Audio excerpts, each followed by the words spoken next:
Okay, guys, so today we are looking at slide 20.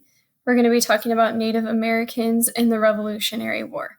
So you first have this section right here for the Iroquois, and then this section right here for Cherokee.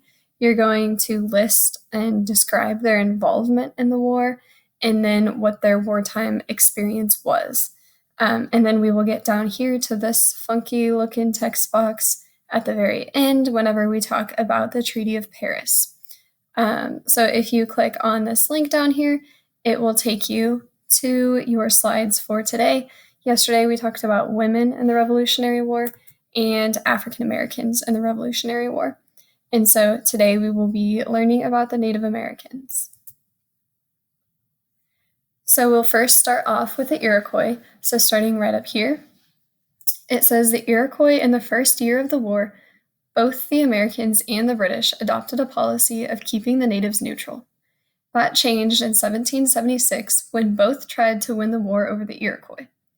So we see that at the beginning, the Americans and the British both decided that they were going to leave the Native Americans out of it. They weren't going to try to persuade them to be on their side or force them to do anything. They were just going to kind of leave them there, fight the war, and just let the Native Americans live on with their lives. But in 1776, it says that both sides tried to win over the Iroquois. And so the Iroquois were split. Most of the younger warriors favored an alliance with the British, and then others favored siding with the Americans. Many of the older chiefs and most of the women simply wanted to remain neutral, hoping that the conflict would pass them by. And so we see here that once the Americans and the British tried to get the Iroquois involved, there was kind of a division. Some of the younger ones wanted to join the British, and for obvious reasons, they probably were at odds with the Americans who were coming in and taking their land. And so some of them were in favor of the British. And then we had others who were wanting to be on the side of the Americans. And then we also have a lot of the older population of the Iroquois just wanted to stay neutral. They were hoping that if they just waited it out, this war would kind of pass them by and they would be able to live their lives just like normal. So in the summer of 1777, Mohawk chief Joseph Brant, and in his native tongue, his name is Thayendanegea, and so he succeeded in convincing 4 of the 6 tribes in the Iroquois Confederacy to enter the war on the side of the British. So we have the Mohawk, the Seneca, the Cayuga, and then Onondaga tribes of the Iroquois that are joining the British. And so there are 2 other sides, or 2 other tribes that have not joined in with the British that are a part of the Iroquois Confederacy. So we have the Oneida and the Tuscarora, who refused to take up the hatchet on behalf of the British, and they instead choose to fight for the Americans. And so within the Iroquois, we have seen this division between the generations, like I was talking about earlier, some wanting to be neutral, some wanting to join different sides. Now we have the Mohawk chief, who's Joseph Brant. He has convinced 4 tribes of the Iroquois to support the British, and then the remaining 2 decide to fight for the Americans. And so the Iroquois is becoming divided. And we see Joseph Brant described the war as though he was experiencing life between 2 hells. So if you're thinking about that quote, you can kind of take it as he and the rest of the Iroquois are living between two bad sides. Like they either fight in the war or they don't fight and they get their land taken from them. They don't necessarily always agree on which side they should join. And so you can see why he says that living during this time was experiencing life between 2 hells. So the wartime experience for the Iroquois. Nearly every single Iroquois town was burned to the ground during the war. American soldiers plundered Indian graves, stealing valuable goods buried along with the dead. Brant forbade torture and freed captive civilians at one point, returning a captured child with a note which read, "Whatever others do, I do not make war on women and children." And so in this, it's explaining just the terrible things that the American soldiers did when it came to the land and the property of the Native Americans. And so they basically are storming through their towns and their villages, plundering the graves. So they're stealing all the things that they had buried their dead with that could potentially be of value or of use to the Americans. And so we have Brant, who is this chief of the Mohawk Indians. He freed captive civilians. He wrote the note that says, "Whatever others do, I do not make war on women and children."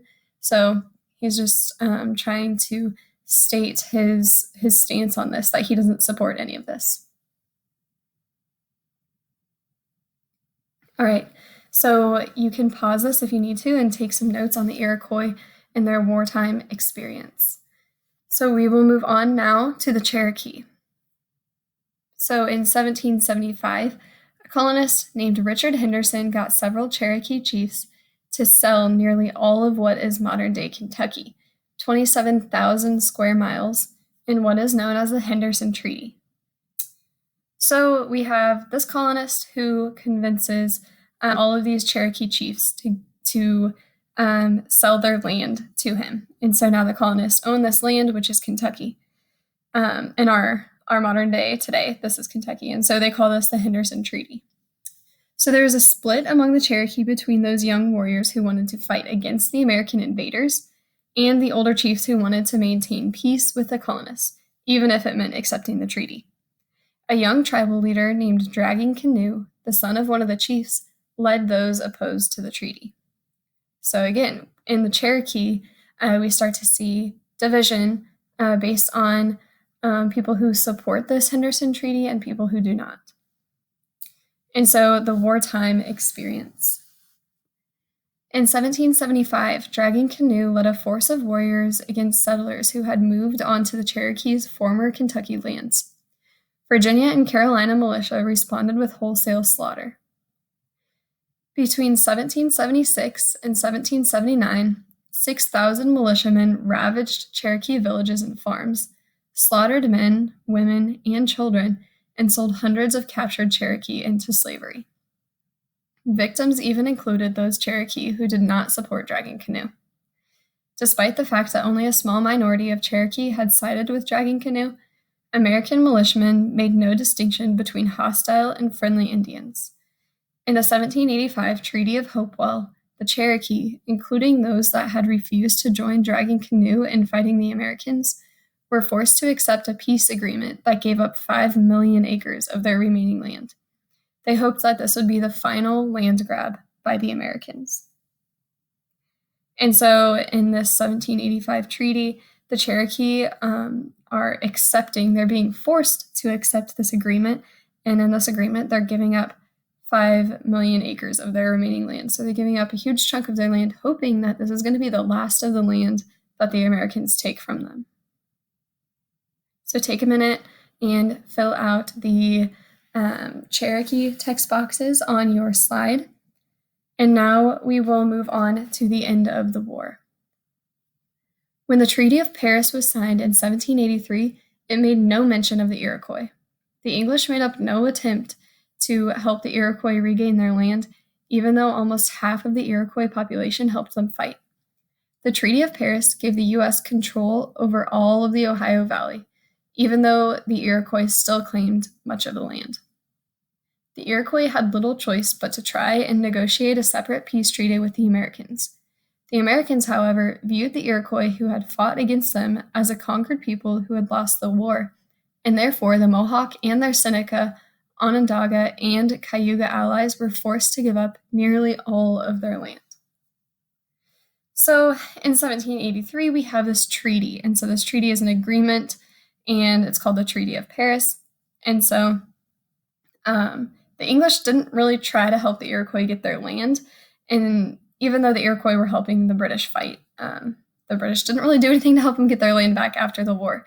And so the treaty gave the United States all of the Ohio River Valley. So if you look on this map, we have this light yellow area is the colonies, the original 13 colonies. And then this, like orangish color is the land that the United States gained by the Treaty of Paris. And so many Native Americans still claim this land as their own. They lived there and claimed it, that it was their land. But the Treaty of Paris, which didn't really take into account what the Native Americans had to say, said, nope, this land goes to the colonists. And so that's what the Treaty of Paris did. And so we are going to stop right there. You are good to, in this video, to pause it and fill out your text boxes on slide 20. Once you have everything done on slide 20, then you are good for today's assignment.